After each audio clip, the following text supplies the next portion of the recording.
Good morning. मैं doctor आनंद भारद्वाज आज आपको बताऊंगा कि फेंग शुई को हाउस में किस तरह से इनकॉर्पोरेट करेंगे। वो कौन से प्रिंसिपल्स हैं जो फेंग शुई के हैं और किसी भी हाउस में इसको इनकॉर्पोरेट कर सकते हैं सो दैट पॉजिटिव वाइब्रेशंस हमारे हाउस में आए और वहाँ पर ठहरे। इसका मतलब sustainable positive vibration should rest in the house as per feng shui. How it is possible. Note करिए, जब भी कोई मकान आपने देखा है जिसमें रहते हैं या जो आप लेने वाले हैं, आइदर रेंट पे लेते हैं या अपना परचेज करते हैं, यहाँ तक कि जब बनाते हैं तब भी आपने ध्यान देना है कि जो 5 एलिमेंट्स फेंग शुई के हैं उनको बैलेंस कर लें अगर आप, तो पॉजिटिव वाइब्रेशंस ऑटोमेटिकली आपके घर में रहेंगे।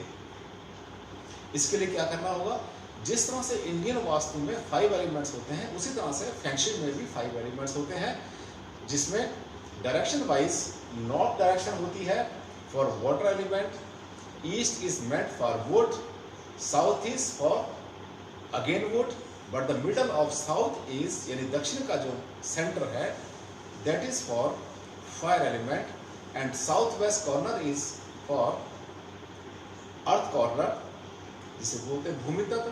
Then west, middle west is meant for metal, any metal, कोई भी धातु, it may be gold, it may be iron, it may be any metal. Similarly north west is also meant for metal.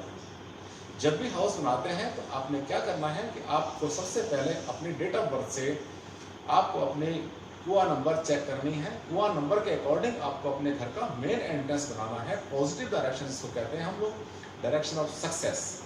ये point number 2 पर आती है, जिसमें कि हम अपने घर की मेन एंट्री को डिसाइड करते हैं कि हमारे घर की मेन एंट्री फेंग शुई के अकॉर्डिंग इस जगह पर होनी चाहिए। इसमें जो फैमिली का मेन मेंबर है, जो सबसे बड़ा मेंबर है, जिसके नाम में आपने प्रॉपर्टी परचेज की है या जिसको हम कहते हैं हाउस ओनर, उनका जो कुआं नंबर है उसके अकॉर्डिंग आपने सबसे पहले गेट को सेट करना है। जब आपका गेट बन जाएगा वहाँ पर, उसी तरह से आपने फिर ड्राइंग में देखना है कि बाकी और सब चीज़ें कहाँ पर होती हैं।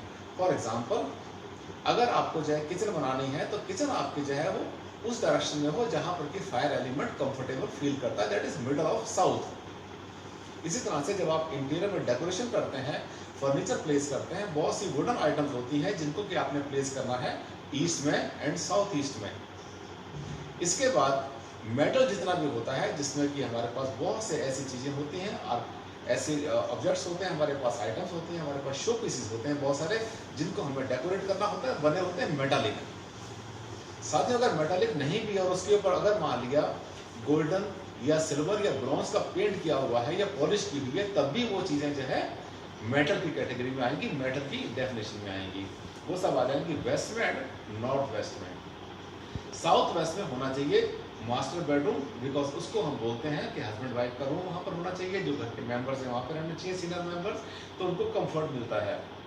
लेकिन इतना ही काफी नहीं है, फेंग शुई यहाँ पर आके खत्म नहीं हो जाती दोस्तों, यहाँ से तो फेंग शुई शुरू होती है। इसके बाद आपने क्या करना है कि अपनी कुआं नंबर के हिसाब से बाकी जो डायरेक्शंस हैं, क्या चीज़ कहाँ पर आए, आपका जो टॉयलेट कहाँ पर लोकेट करें, आपका जो टेलीफोन है वो आप कहाँ प्लेस करेंगे, आपकी जो पेंटिंग्स है वो कहाँ पर लगानी है, कौन सी पेंटिंग किस दिशा में आनी चाहिए, कौन सी दीवार पर आनी चाहिए, ये ध्यान देना है। और इतना ही नहीं, जब आप अपने घर में कुछ बहुत सारी ऐसी आइटम्स यूज़ करते हैं जिसको हम कहते हैं डेकोरेटिव पीसेस, यानी सजाने वाली चीजें, तो जो इंटीरियर डेकोरेशन है उसमें तो फेंग शुई का बहुत बड़ा रोल होता है, बहुत बड़ा रोल है। यानी कि फेंग शुई क्या करती है, एक लो एनर्जी को हाई एनर्जी में चेंज कर देती है। और अगर हमसे कुछ गलत ऐसा हो जाता है जो कि फेंग शुई के अकॉर्डिंग ठीक नहीं है, अगर एनर्जी वाइब्रेशंस अगर डाउन हो जाती है तो बहुत ज़्यादा डाउन कर देती है और वहाँ पर रहने वालों को कभी भी सुख नहीं मिलता। तो फेंग शुई बहुत ज़्यादा स्ट्रॉन्ग एक ऐसी आर्ट है जो कि किसी भी हाउस के अंदर पॉजिटिव और नेगेटिव वाइब्रेशंस को बढ़ाने के लिए, घटाने के लिए काफ़ी हद तक रिस्पॉन्सिबल होती है। आपने ध्यान देना है इसके लिए, या तो अपने आप सभी कैलकुलेट कर लें आप, जितने आपके डायरेक्शंस हैं, आपके कुआं नंबर है, आपके डेट ऑफ बर्थ के हिसाब से, और जो लूनर कैलेंडर होता है चाइनीज, उसके अकॉर्डिंग आपने सेट करना है कि सब कुछ चीज़ें आपकी डेट ऑफ बर्थ के हिसाब से कहाँ पर आनी चाहिए। तो आपने क्या करना है, अपने अपने रूम का जो इंटीरियर है उसको होना चाहिए, उसको करना है आपने एज पर फेंग शुई। उसके अलावा जो आपने वहाँ पर चीज़ें रखनी है वो सब फेंग शुई से हो, एंट्रेंस सबके सब फेंग शुई से हो। इतना ही नहीं, आपके जो कमरे के जो पर्दे होते हैं, आपके घर के जितने कर्टेन्स होते हैं, वो सबके सब उनकी जो डिज़ाइंस हैं अगर कहीं पर वेव है तो उसको होना चाहिए नॉर्थ में एज पर फेंग शुई, और अगर कहीं पर जो है वेव्स नहीं है तो उसको आप नॉर्थ में अगर प्लेस करते हैं तो वाटर एलिमेंट वहाँ पर एक्सेस हो जाएगा और वहाँ पर उस बेडरूम में सोने वालों को कंफर्ट नहीं मिलेगा, बैड ड्रीम्स आएंगे उनको और उनकी हेल्थ भी खराब हो सकती है।